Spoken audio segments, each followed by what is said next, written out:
Здравейте, прекрасни! Здравейте, последователи! Благодаря ви за лайковите, за новите последователи, за чудесните сърчица, коментари, обратна връзка. Благодаря ви от сърце. Продължаваме днес с Зодия Стрелец да видим какво им предстои за месец юни 2026 година на стрелците. Какво ще ми донесе той? Зодия Стрелец.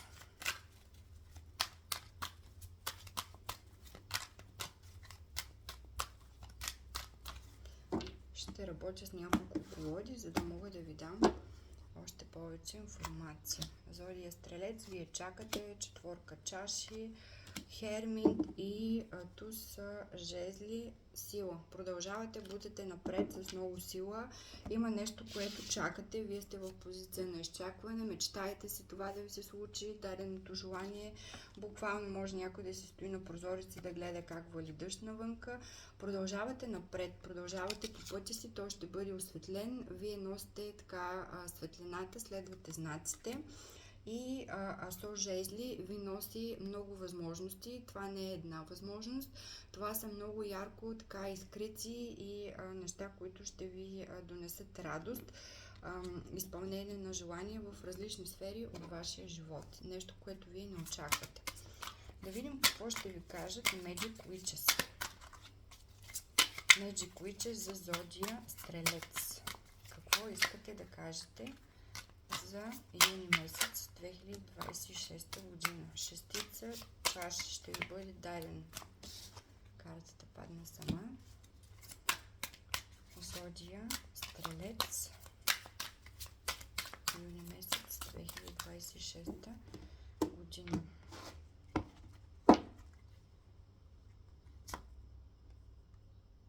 Осмица чаши. Продължавате да се движите напред по пътя си. И двойка мечове, точно попадение в десятката. Ще ви бъде дадена тази възможност. По шестица чаши. На дъното на колодата е карта Мир, което означава, че вие сте тук радостни, щастливи от събитията, които ще ви се случат. Това е нова страница в вашия живот, това е голяма аркана, някакъв нов цикъл, който започва при вас. Ново начало. Какво иска да ви кажат карти Ленорман за юни месец 2026 година на стрелците? Ленорман. Какво им предстои на стрелците за юни 2026 година? Какво им предстои? Петица. Стабилност, здраве, корени, стабилност на някаква ситуация, дали ще започнете работа, дали чакате постоянен трудов договор, това нещо ще бъде стабилно и здраво. Какво още? Поздравления, букети, почести, цветя, красота. Нещо, което ще ви зарадва, някой може да ви подари цветя и развилка, това е кръстопът.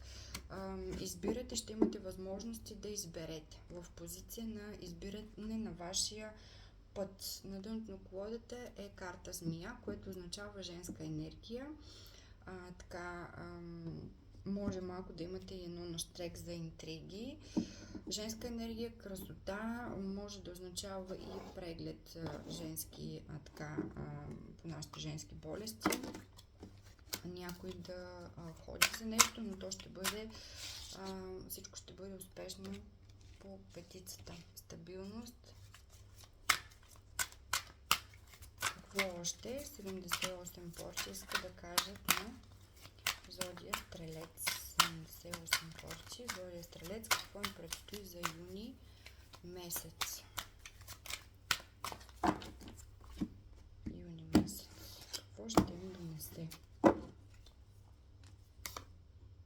Карта Луна. Скрито, доверете се на интуицията си. Поздравления, шестица жезли. Вие ще успеете. Вие ще успеете, ще получите аплодисменти, нещо, което ви е притеснявало. На дъното на колодата е осмица чаши, приключвате с вашия тормоз, с вашите кошмари, с вашите тързания и безсънни нощи. Искам да видя още от работната колода какво ще ви се падне. Зодия Стрелец. Какво ви предстои на вас за юни месец 2026 година?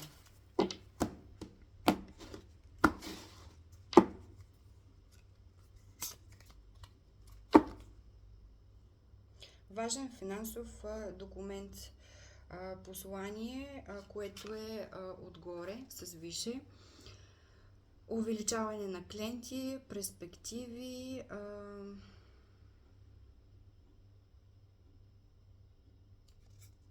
съобщение, продължение, новина, нещо, което е в работен план. Дали ще подписвате, не знам, финансов договор, дали ще ви предложат нещо друго, което е в перспектива. Това е в позитив и така увеличение на клиенти, увеличение на възможности, всичко, което е в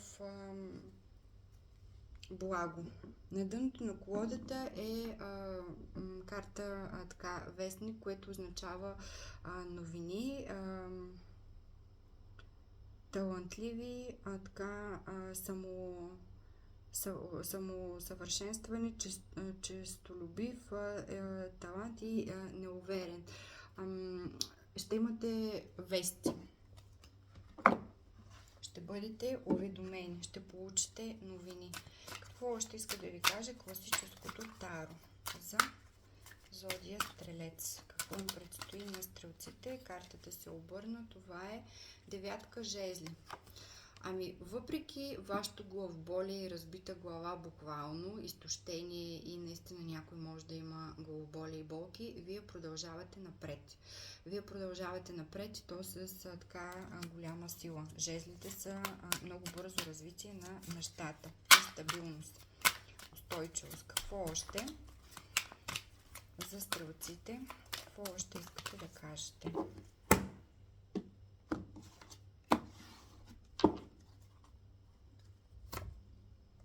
Двойка жезли.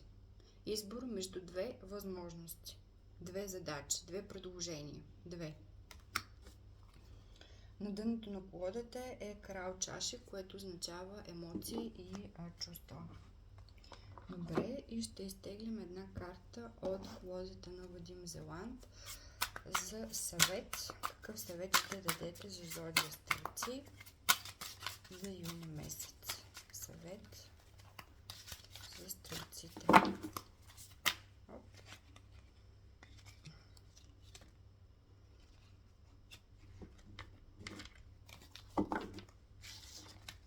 Освобождаване. Десятка, голяма аркана. Сега ще ви прочита какво означава това.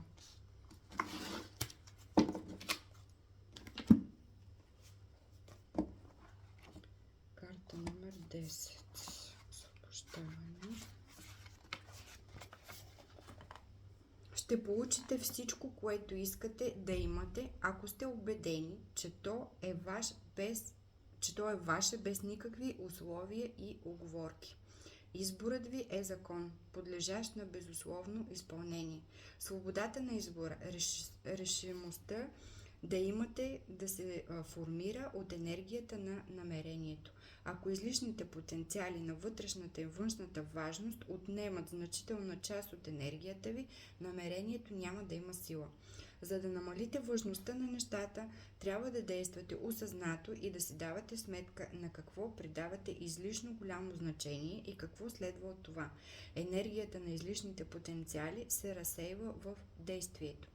Въртете в мислите си целевия слайд и спокойно се движете към целта. Това ще бъде вашето действие. С две думи, това, което искате да ви се случи, вашата цел, вашето желание, просто си го въртете така, представете си, фантазирайте си в главата, без да го мислите кое как ще се нареди, откъде ще дойде. Това е, което иска да ви каже картата. Успешен месец ви пожелавам, много избори, много действия. Тук стремително имате така нова глава от вашия живот, нещо, което започва ново начало и ще имате така избор да избирате. Пожелавам ви само радости и бъдете успешни. За тези, които така искат лични разклади, пишете ми на Messenger, където ще ви дам телефон за връзка. Консултацията е онлайн по Viber. Заплаща се предварително по Revolut, банк акаунт или MoneyGram, на кой както ме е удобно. Цените са абсолютно достъпни и нормални за всички. Така и ще уточним удобен за вас и за мен час, когато желаете. Всичко хубаво и нека всички врати да бъдат отворени за вас през този месец. Чао, чао!